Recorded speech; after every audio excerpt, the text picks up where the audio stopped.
Newcastle United became Carabao Cup winners on Sunday. Very much deserved Carabao Cup winners.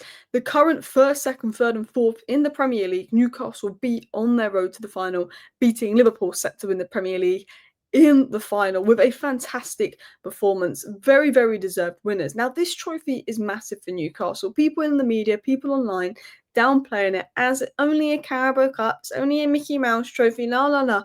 People are trying to downplay it. They did it when Manchester United won the Carabao Cup.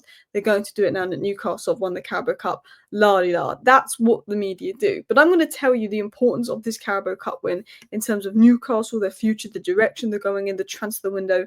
And in today's video, we're going to talk about sort of Newcastle, their future, the Cup win, on road to potentially be in the Champions League next season as well, the key players that could stay, the players that could go in, and actually just talk about Newcastle's Cup win and what they're not really getting credit for and what people aren't really talking about. And to start off this video, we have to talk about Eddie Howe. Now, Eddie Howe is one of my favourite Premier League managers. If you've been following me, you know that since he got the Newcastle job, I'm a big fan of Eddie Howe. A lot of because what he done at Bournemouth. Bournemouth might not even be in the Football Leagues if it wasn't for Eddie Howe. And when Eddie Howe took over Bournemouth, I believe they barely had a full squad of players for him to compete. I think there was a minus 17 points deduction at some point.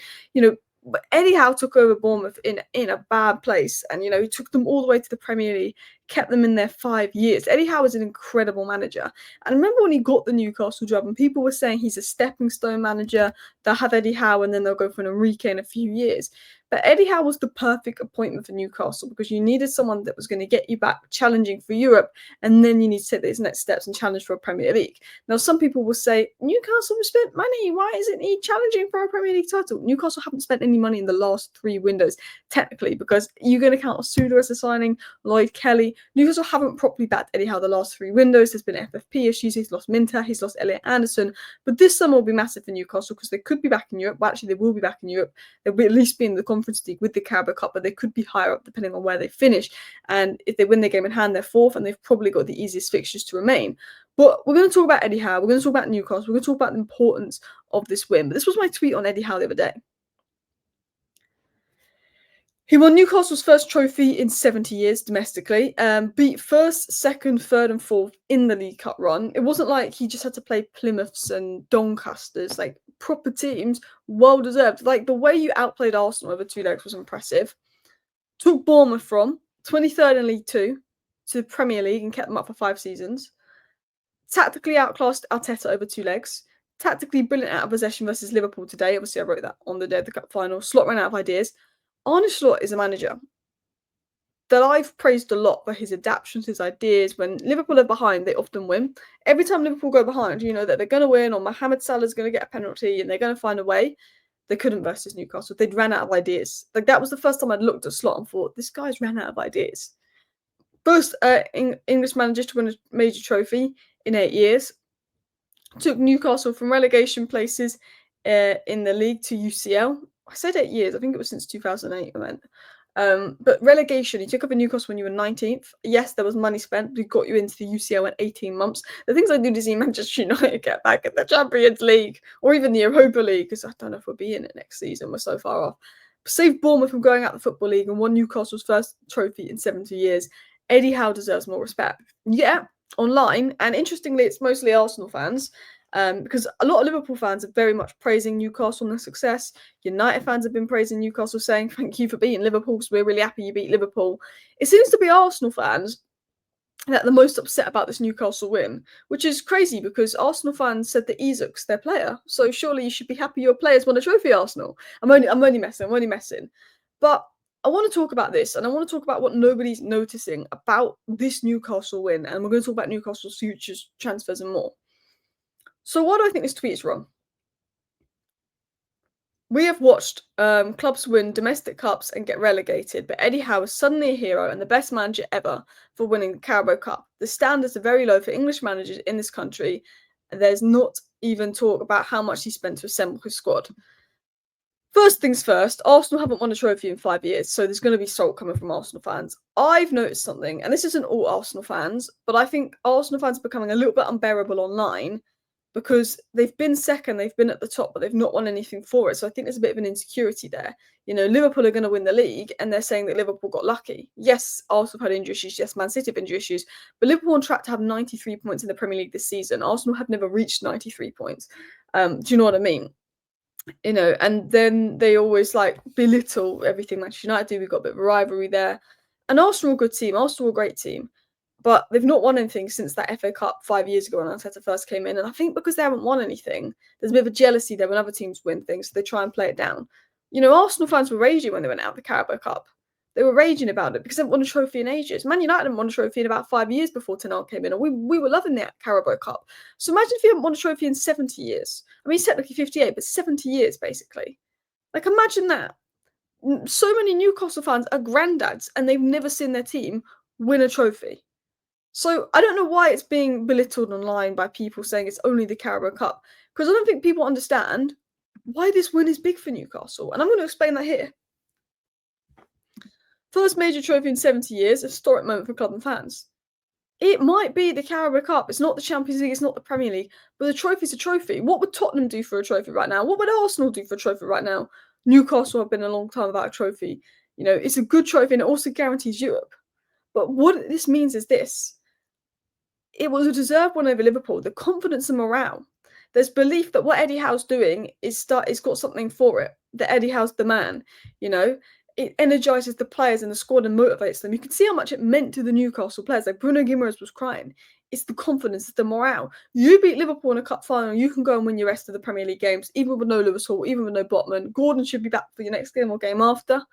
It validates the rebuild under Eddie Howe. It's proof that there's progression in the right direction, even though he didn't have anyone come in the last 3 windows.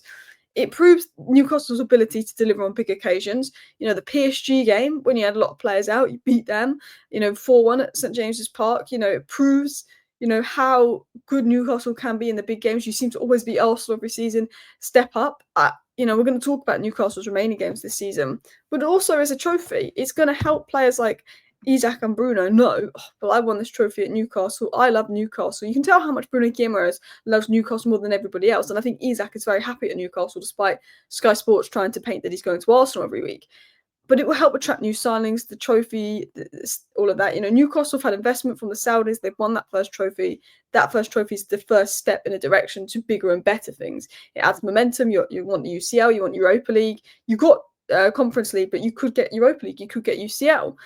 So you want to reach those positions in the league, and that's confidence going on. You've won a game, that's momentum. I've noticed with Newcastle, you've had a few bad periods this season, a few good periods this season. You've had more good than bad, but I think there is confidence, momentum that can play a part. Obviously, injuries don't help, but it enhances the reputation. It's a statement win. It's going to make you more attractive for future signings. When Manchester United won that Carabao Cup, we've been rubbish for a while, but it was a statement of, this was the start of something, which ended up not being that case. Because we ended up being rubbish the next season. But we finished third, we won the Carabao Cup, and we just spent horrifically in the transfer window because we thought we spent 60 million on Mason Mount, he can't stay fit, 70 million on Rasmus Højlund, and 50 million on Nana. The good thing for Newcastle is you don't have John Murtough and Richard Arnold making your transfer decisions. You have Paul Mitchell, and I know not much happened in the summer, but when it comes to recruitment, he's got a very good track record at Monaco. So let's talk about this summer, and let's talk about everything, because this summer is huge for Newcastle United. Bruno Guimaraes and Isak are 2 top players, 2 world-class players at Newcastle that have been rumoured with moves. There's also always rumours around Anthony Gordon and stuff. There's always a rumour that Tonali is going to go back to Italy, but I think he looks very happy Tonali. I think Bruno Guimaraes stays 100%.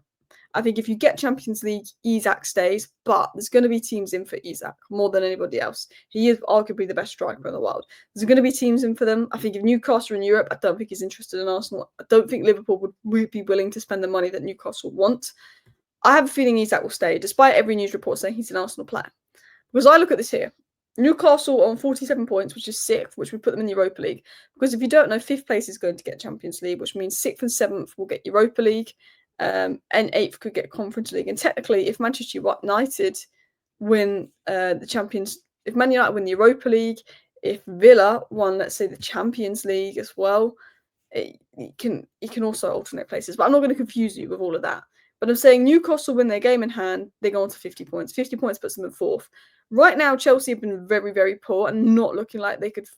If I know Newcastle dropped off a little bit, but Newcastle look more convincing than Chelsea. Manchester City are hot and cold. You only need fifth place. I think you're better than Brighton. I think you're better than Fulham. And I think you're better than Chelsea. I think it'll be you and City for fourth and fifth. I think Chelsea could drop down to sixth. Because if you look at Newcastle's fixtures, Brentford, you expect them to win. Leicester are atrocious.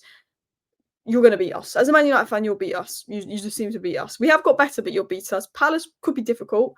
Villa could be difficult, but you have a good record versus Villa. Ipswich, you'll beat them. They'll be gone and down by then. Brighton, you'll beat them. Chelsea, you'll beat them. Arsenal, you always seem to beat them. Everton could be difficult. But I look at that and I think, for me, you need seventh to get in the Europa League. For me, you're going to get in the Europa League at least next season. And that could be enough to get the big players to stay, I think, as well.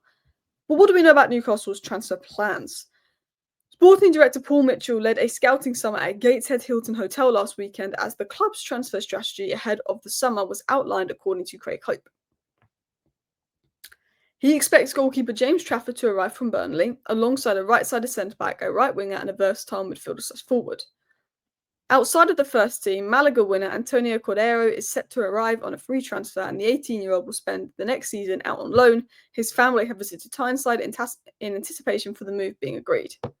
So, that's what we know about Newcastle summer. Potentially another fullback could come in for depth. Trippier could go, Callum Wilson could go. I think, there could be someone else coming in for depth.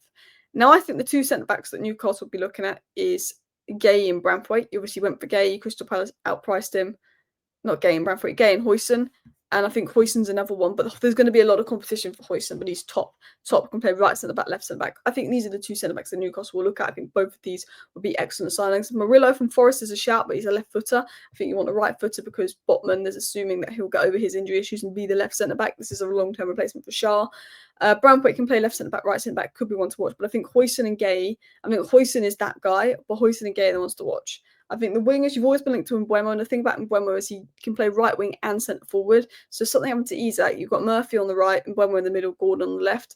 Very good player, very top player. And I put Semenyo in there, can play right wing, left wing, quite versatile. But what Semenyo's got is the athletic traits, the pressing, the energy, which we know Eddie Howe likes, with a bit of skill.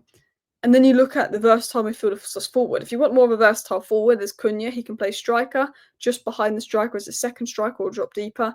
And he can play technically as a left winger, but he's more of a left 10. Gibbs White can play sort of as an 8 or a 10. If you maybe wanted, Tonali, Gibbs White, Bruno Guimaraes, that could be a very good midfield three. I'm not going to lie. That's what I think Newcastle is sort of looking at. And I think Newcastle will spend big this summer. Darren Eagles said this.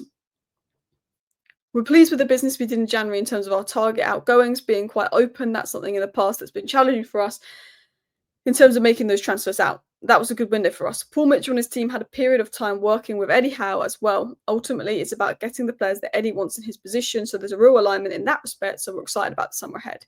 And I think there will be 4 or 5 signings for Newcastle, particularly if you finish in the Champions League and the money that gives you. I think this is going to be a big summer window for Newcastle. And I think they could make some exciting signings for Eddie Howe to push on. Let me know your thoughts down below, Newcastle fans. Thank you for watching. Bye.